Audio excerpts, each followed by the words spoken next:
You guys, we did it. We're on our very last day of our packet for reading and for writing. I can't believe it. I can't believe it. Let's look at our last day together. It's Tuesday today, June 2nd.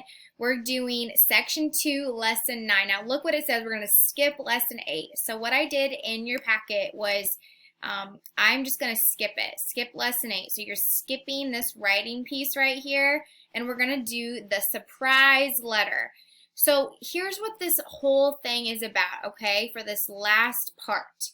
We're going to be reading a surprise letter, and it has some mistakes, okay? We're going to read the story, and then you're going to answer the questions. So as you read the story, your brain needs to be thinking, there are going to be mistakes. There might be missing punctuation. You might not have the correct quotation marks. Maybe the wrong verb is there. Be ready to notice some things that are not correct, okay? After we get done reading, you're going to see that there are some questions that deal with the story. So it's all going to connect together a little bit. Now, as it keeps going, questions 24 and 25 and 26, it's going to really have you think about this letter. Now, the last part of this is just some discourse, which means like talking cards that we can look at. We have these in class. If you want to hang on to these and have them over the summer, it's really great to have, especially for parents if you want to talk to your kiddo about a book. These are really good questions to ask. So let's go ahead and let's look at the surprise letter. It's a rough draft, which means there's mistakes. Kind of like when I edit you guys for rough drafts, this is what that is. All right, surprise letter. Imagine my surprise when I received the letter. I never get mail. Sure, I get birthday cards, but it was nowhere near my birthday. I tore open the envelope and read the letter inside. It seemed to be for me since it started with Dear Matt, but nothing in the letter made sense. It was signed Grandma and mentioned an upcoming family trip to visit her in Florida. My grandmother's don't lives in Florida. The address on the envelope was 35 East Main Street, Raleigh, North Carolina 27603, and that is our address. Puzzled, I showed the letter to Mom. That is odd, she agreed. Let's look at the return address. The Florida address didn't look familiar. Why don't we get a phone number for that address? I suggested. Thinking that was a great idea, Mom did just that. When I called the number, a kind voice answered. It belonged to a woman with our last name, Washington, but she wasn't my grandmother. Mrs. Washington had misplaced her son's new address and phone number. Knowing he lived in Raleigh, she attempted to look him up in the phone book. Her son has the same first name as my father, so she thought ours was the right address. Do you get what happened? The one lady sent it to the wrong person. Not only does her son have the same name as Dad, and her grandson is named Matt. She was nice, and I enjoyed our conversation. She even said that I would be welcome to visit her in Florida, which is really nice. And then look what it says right here. Question 23. Read a sentence from the story. My grandmother's don't lives in Florida. Which word or words should replace the underlined verb so that it agrees with the subject? My grandmother's don't lives in Florida? What do I need to say there? My grandmother's don't live. Oops, I meant to highlight that. Sorry, guys. Don't live in Florida. Okay? 24. Read the sentence from the story. The address on the envelope was 35 East Main Street, Raleigh, North Carolina 27603. Guys, do you remember how when we write addresses where we need our commas? Remember? 35 East Main Street, comma, Raleigh is the city, comma, North Carolina. Pick the one that has the commas in the right place.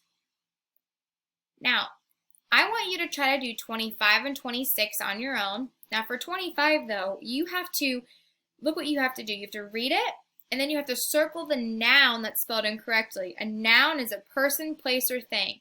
Which noun is spelled wrong? You got to find it.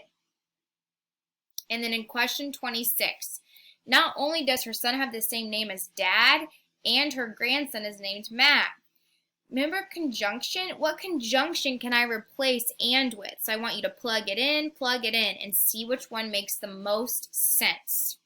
Okay? This one is not a super long assessment today. And then, of course, guys, you have entry 9, part 2 for the writing.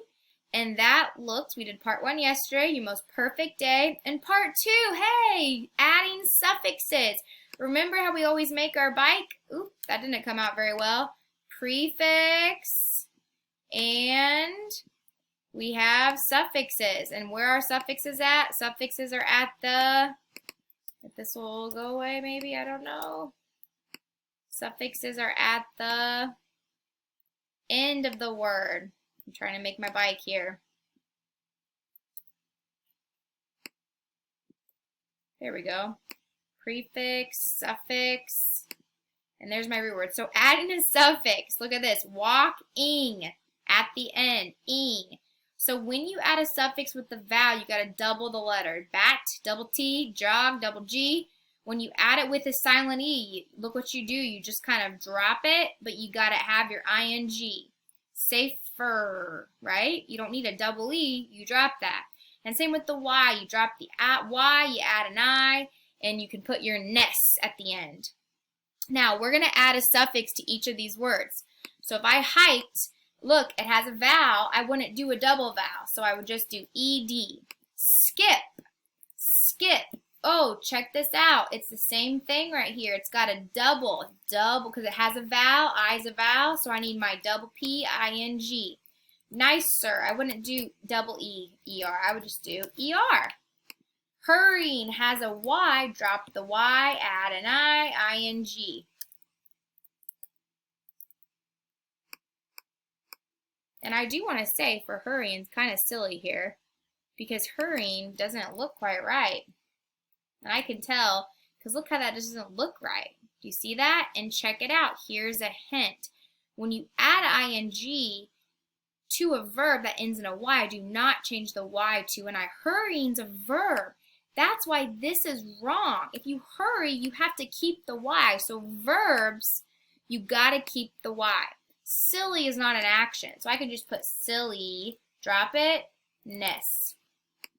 Tried. Tried is a verb. So, but here's the thing about try. This is really interesting. You got some rule breakers here. 6 is a rule breaker. If I want to say I tried to do something, 6 is a rule breaker. I'm trying to circle it for you guys so you can see. Then T-R-I-E-D. I'm actually going to drop the Y for this one. It doesn't apply here. Because if I tried to do something, even though it fits here, remember there's always going to be rule breakers sometimes in spelling. That's why spelling's pretty hard sometimes. Diving, drop the E. And funniest.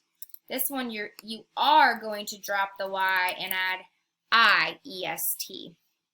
A good part about this, guys, sometimes we talk about this with word study, there's always going to be rule breakers. Always, always, always. Like tried is a rule breaker because it is a verb, but I actually need to drop the I. I need to drop it, and I don't want to use my Y still.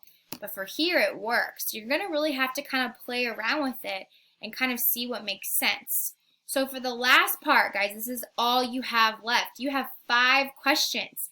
You're going to pick which suffix is correct. Which one is correct with the suffix? Really look, see what looks right, see if it follows the rules. You might have a rule breaker. That is all you guys have. The rest of this, they are skipping. So this last part here is just extra. If you want to do some more in the summer, you can. But this is what I need to see you guys do today, okay? Good luck, everybody. I miss you guys so much. It just hurts my heart to think about it. But you guys have absolutely crushed this. So keep it going. Don't give up. Send me pictures of your finished work. You guys are amazing. I'll see you soon. Bye, everybody.